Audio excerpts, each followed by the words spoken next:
In this video, we're going to figure out exactly what it takes to run an air traffic control operation. It actually breaks down into three. So we have approach radar, tower controller, and then we have ground movement control. There were 219 steps. But I've never been to an airport which had as much variety. We're getting helicopters, World War II aircraft, commercial, cargo planes. It's not a bad office view, best one in Leicestershire. What's that on the runway? Look at that. But now, it's the moment of truth. Let's see if I've got what it takes. I'm ready to go. Let's do this. Being an air traffic controller is one of the most sought after jobs in the aviation industry, and today, in this video, we're going to figure out exactly what it takes to run an air traffic control operation. I'm going to put myself through the paces to figure out if I've got what it takes to become an air traffic controller. Nice to meet you. Oh, good to see you. Welcome to agency. Meet John. He is the Deputy Head of Air Traffic Control Services at East Midlands Airport, and he's the one that's going to be taking us around today.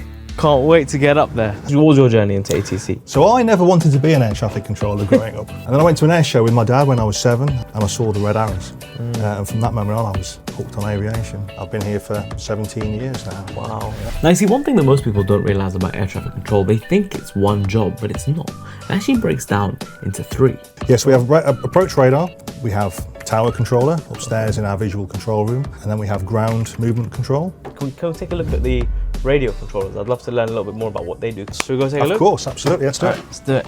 So anything that's on approach, it'll be here, coming in and coming out. The moment they turn, then it's ground movement, so that's all the actual control, the taxiways there and moving people around the apron area. And then the area controller, or the radar controller, looks further afield, and that's what we're going to go and take a look at now.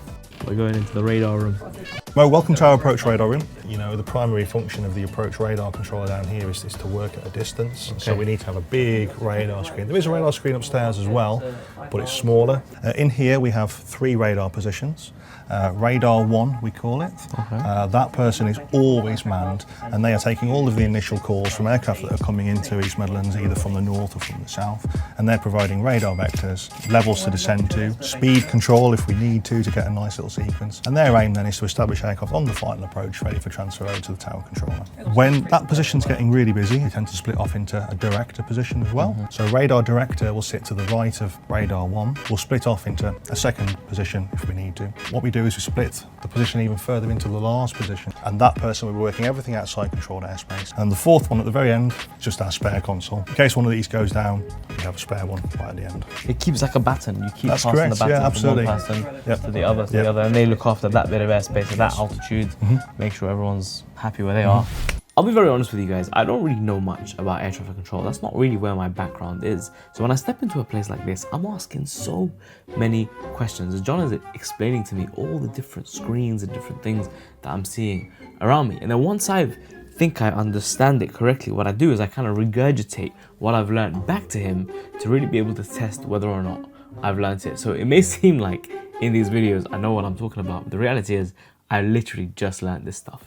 Walk me through this map. What are we looking at here? So the blue lines here are what's known as the extended centre line. Sure. And this is what the radar controller is aiming to line the aircraft up on. So today we're landing on the easterly runway 09. So the radar controller will bring them in, giving them vectors and establishing one final approach here. So the lines are the controlled airspace for East Midlands. So this one, the big solid grey-black one here, that's our control zone. That is from the surface upwards until it joins the airway. As you get further away, you get what's known as a control area. The difference with a control area compared to a control zone, a control area has a defined lower limit. 1,500 feet is the base. If you're below that, you're underneath control airspace. And the controllers here are responsible for actually bringing in an aircraft from here, and then they take it to... Between 6 and 10. 6 and 10. We have an instrument landing system. Should we go up? Absolutely, yeah, let's do it. If anybody's feeling energetic, there were 219 steps to the top of the control tower. I don't walk it routinely. I do when the lift is out of service. So Mo, this is our office. Wow. This is the management suite, we call it. It's not a bad office view, best one in Leicestershire. You started your career off as an ATC. I did, yeah. So I arrived here 17 years ago. The process of becoming an air traffic controller at East Midlands Airport usually takes around about 2 years. By the end of those 2 years, you will be a fully qualified air traffic controller working up either in the tower or in the radar rooms downstairs. You argue that plane's coming into land, puff of smoke. And that's the good life.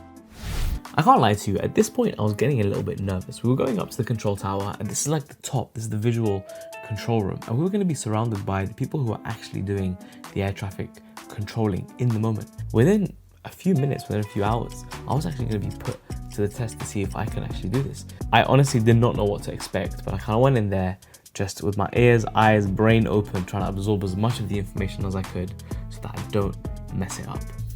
So Mo, welcome to our visual control room. I guess the thing that immediately strikes you as being different from the VCR compared to the approach control room you're in is the fact that you now have windows all around you. And the reason we do that is because the controllers working up here primarily are controlling aircraft by looking out the window. We have three positions up here. Tower controller, who's on the right hand side of the control tower, and they're responsible for everything that's happening on the runway. We then have a ground controller who sits on the left in this position here. And the ground controller is responsible for all of the aircraft that are taxiing on the airfield but not on the runway. There's one more position. We have the air traffic control assistant. Yes. The person sits at the back of the VCR. They are dealing with all of the external telephone calls that are coming in, dealing with the fire service if we've got something untoward going on, an emergency of some kind. They're sorting out flight plans. They are an absolutely integral cog in the team. You know, we recently recruited for the assistant position. Wanted to really open it up and get people who might not ordinarily have a chance to get into aviation to have a chance. East Midlands Airport is very unique in the fact that as an airport itself, it hires its own air traffic controllers. Usually they're hired by the actual air navigation services. So it's a very unique situation to see that an airport like East Midlands actually hires its own. I recognize that because that's what I used to do. So this is the ground lighting control. This is the communications channels. Yep, that's correct. This is the It's EFPS, Electronic Flight Progress Strips, EFPS. The strips. And you can see all the strips are in what's known as bays. Blue strips to indicate that they're departures, yellow strips for arrivals. So these are our pending departures. Yeah. When they actually push back off the stand, they move into the starting pushing bay here.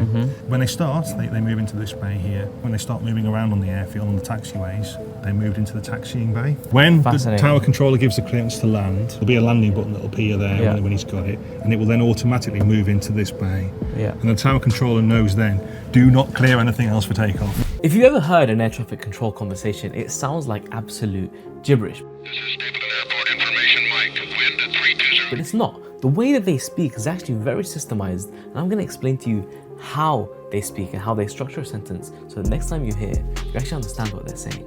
So what I'm learning here is that to actually be able to communicate on the radio with aircraft, there's a specific way you need to speak. With East Midlands Tower, that's our identification, East Midlands Tower. Then I actually say what I need to say, whether I'm giving a clearance to land, whether I'm giving a clearance to take off.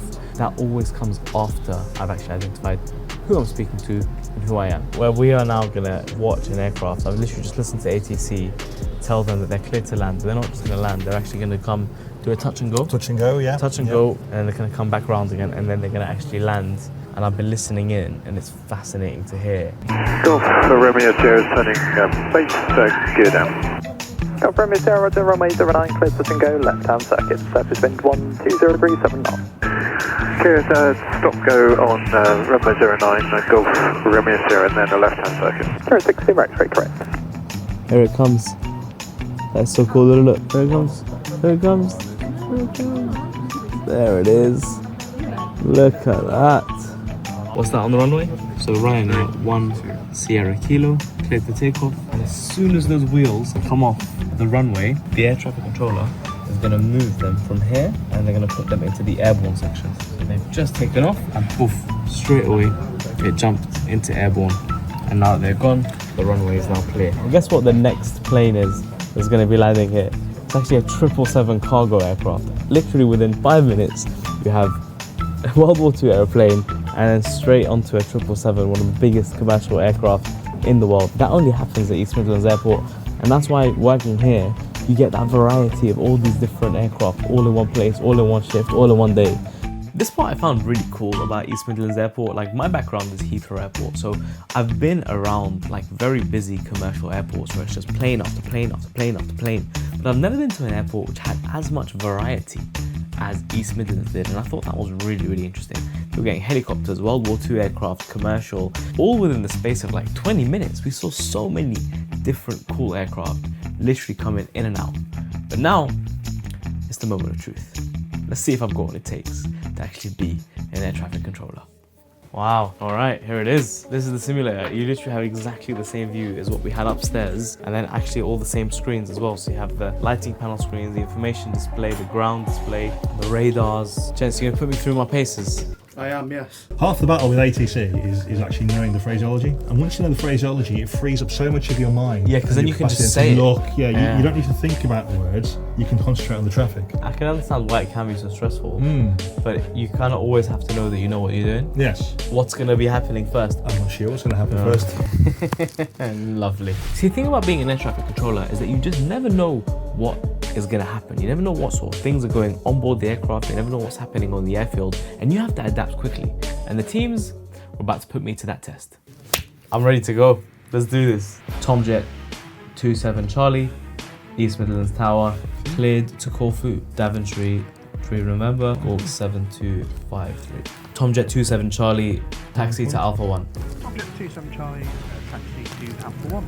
Tomjet 27 Charlie, clear for takeoff 29010. You see your Tomjets appeal on our tower radar here?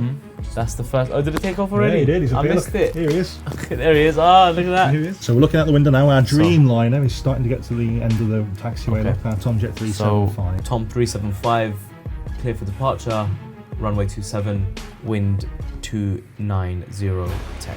Tomjet 375, East Midlands Tower, clear to Orlando, squad 4712. So stand 42, look out the window, nothing in the way. Yeah, you can go as well. Push and start approved. Tomjet 375, push and start approved. Push and start approved, Tomjet 375. Tom 375, cleared to taxi Alpha 1. I'll be honest, while I was saying those things, I had absolutely no idea what I was talking about. This was a lot harder than it looks. Just trying to get the words out my mouth was a struggle. So sort of things we're doing now, we're starting to look out the window. We can see that our very first Tomjet is just getting towards the end of the runway now. And the runway seems clear. So I'm quite happy. You should be confident to say he's clear for takeoff. Tom 375, clear for departure, runway 27, wind 29010. And then quick takeoff. If you were to accidentally press land, it won't let you. So the system's really clever, a little safety net in there to stop us doing something daft. My responsibilities here are solely to look after the area, and like as soon as they've taken off, here's what I do. I press this button, the crash button. I don't need you anymore. You're gone. Gone. There he is. Ah, look at that. Here he is. I did that. Go on, son. Nothing on the runway now. Nothing on the runway. Nothing in your bay. Yep, so we can tell him clear to land. Yes, you can. Shanx 447 Echo, clear to land. Runway and it'll stop. Oh, going around. All right, okay. The team wasn't giving me an easy time. They kept changing the schedule, things were going around, and I had to quickly adapt to understand what is it that I had to do to make sure that I can control these aircraft. What do I tell him? 447 Echo, roger. Climb straight ahead. Shanx 447 Echo, Climb straight ahead. climb 3,000 straight ahead, 4,000 feet. That'll do. Shanx 447 Echo, contact radar. That'll do. And hit RDR, yeah. Shanx 447 Echo, Continue approach. continue approach, That's it. runway 27. That's it. Oh, he's going around again. Again. What's going on?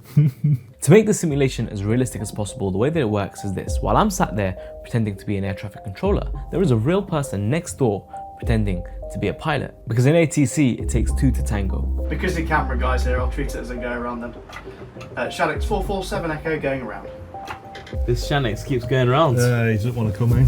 Shanix 46 Yankee Mike, Boeing 738 stand 14, request clearance to Malaga. Information hotel is on board.